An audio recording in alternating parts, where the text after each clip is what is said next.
Assalamualaikum warahmatullahi wabarakatuh. Saya Julahen Nurkomri Syabana, mahasiswi PGMI kelas G semester 3, ingin mempresentasikan hasil kerja saya yang berjudul Filsafat dalam Pemikiran Thomas Aquinas. Thomas Aquinas adalah salah satu tokoh filsafat barat pada abad pertengahan. Dilahirkan di Lombardi, Rosasika, daerah di Kerajaan Naples, Italia pada tahun 1225 Masehi. Dia berasal dari keluarga keturunan bangsawan Kaisar Frederick I dan Henry VI. Thomas Aquinas terlahir dari pasangan Pangeran Landulf, keturunan Aquino dan Theodora, seorang Countess of Theano. Semasa hidupnya, Thomas Aquinas berjasa dalam memberi kuliah bidang filsafat dan teologi beberapa kota yang ada di Italia, yaitu kota Anagni, Orvieto, Roma, dan Viterbo. Selanjutnya dia kembali ke Paris selama 3 tahun sebelum dia dipanggil ke Naples guna membangun tugas yang sama dan peran tambahan sebagai pendiri sekolah Dominikan di sana pada tahun 1272 Masehi. Thomas Aquinas seorang teolog yang terkenal pada era abad pertengahan, meninggal dunia ketika berusia sekitar 50 tahun, tepatnya pada tanggal 7 Maret 1274 Masehi.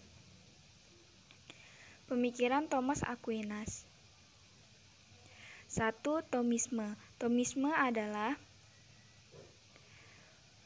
aliran filsafat yang dicetuskan sebagai hasil pemikiran Thomas Aquinas, seorang imam Katolik yang saleh.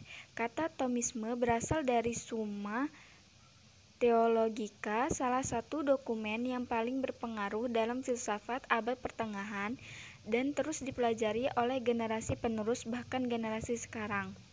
Dalam ensiklopedia Angelici Doctoris, Paus Eusebius X mengingatkan bahwa ajaran-ajaran gereja tidak bisa dipahami secara ilmiah tanpa dasar-dasar filosofis, dasar utama tesis Thomas.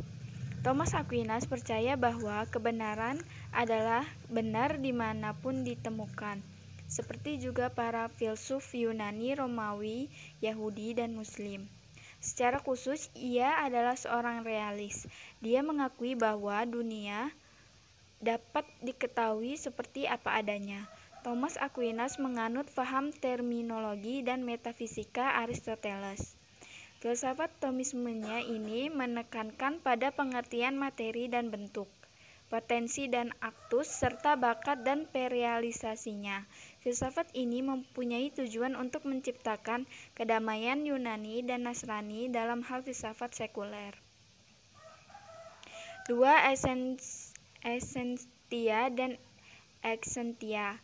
Ajaran Thomas Aquinas yang dikenal dengan sebuah sebutan essentia dan exentia ini mengajarkan hakikat Tuhan, sedangkan essentia mengajarkan keberadaan Tuhan.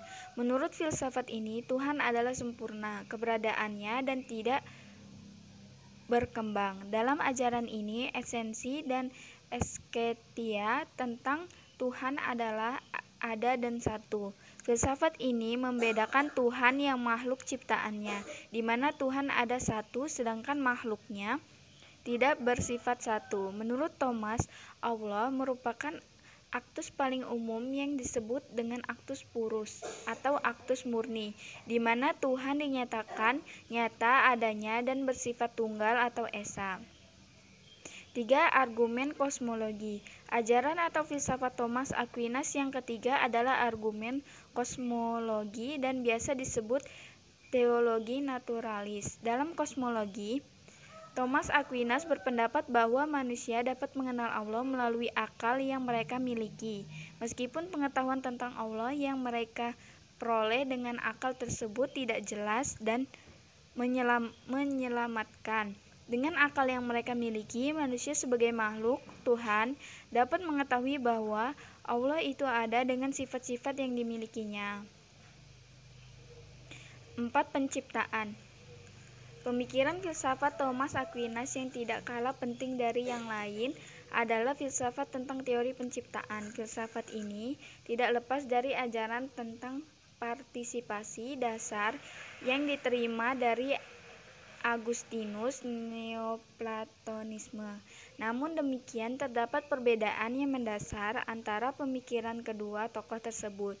Ajaran Neoplatonisme menekankan emansipasi makhluk, sedangkan ajaran Thomas Aquinas menekankan pada kelebihan Allah, yaitu murni kaya penciptaan Allah yang menyebabkan keberadaan dunia seisinya. Penciptaan merupakan perbuatan Allah secara kontinu dan berkelanjutan. Adapun makhluk-makhluk dan benda-benda ciptaannya bersifat fana. 5. Makhluk murni. Dalam teori filsafat ini, para malaikat yang merupakan makhluk rohani yang murni juga tersusun dari esentia dan eksentia. Malaikat itu berwujud roh dan bereksistensi. Hakikat dan eksistensi para malaikat membedakan mereka dengan makhluk-makhluk lain seperti manusia, binatang, tumbuh-tumbuhan, dan benda-benda mati. 6. Jiwa. Pada bahasan teori filsafat tentang makhluk murni menekankan pada hakikat dan eksistensi para malaikat, sementara pada filsafat jiwa, hal yang ditentukan adalah hakikat dan eksistensi manusia. Menurut teori ini, manusia adalah makhluk yang berdiri sendiri dan tersusun atas bentuk dan materi. Manusia memiliki jiwa atau ruh dengan tubuh atau jasad sebagai bentuknya. Menurut Thomas Aquinas, jiwa dan jasad tidak dapat dipisahkan. Mereka saling berhubungan. Jiwa bukanlah hal yang berdiri sendiri sebagai individu, melainkan merupakan daya gerak yang memberikan wujud kepada tubuh sebagai materi. 7. Etika teologis. Tidak terlepas dari hubungan dan kehidupan manusia, filsafat etika teologis yang disampaikan oleh Thomas Aquinas ini mengajarkan tentang moral. Etika mencakup moral yang diberlakukan bagi manusia sebagai individu maupun kelompok atau masyarakat. Menurut ajaran ini merupakan cahaya yang diturunkan oleh Allah dari cahaya manusia atau diturunkan dari tabiat manusia sebagai makhluk sosial yang hidup dalam lingkungan masyarakat. Menurut Thomas Aquinas, tindakan yang menggerakkan manusia kepada tujuan akhir berkaitan dengan kegiatan manusiawi, bukan dengan kegiatan manusia. Perintah moral yang paling dasar adalah melakukan yang baik, menghindari yang jahat.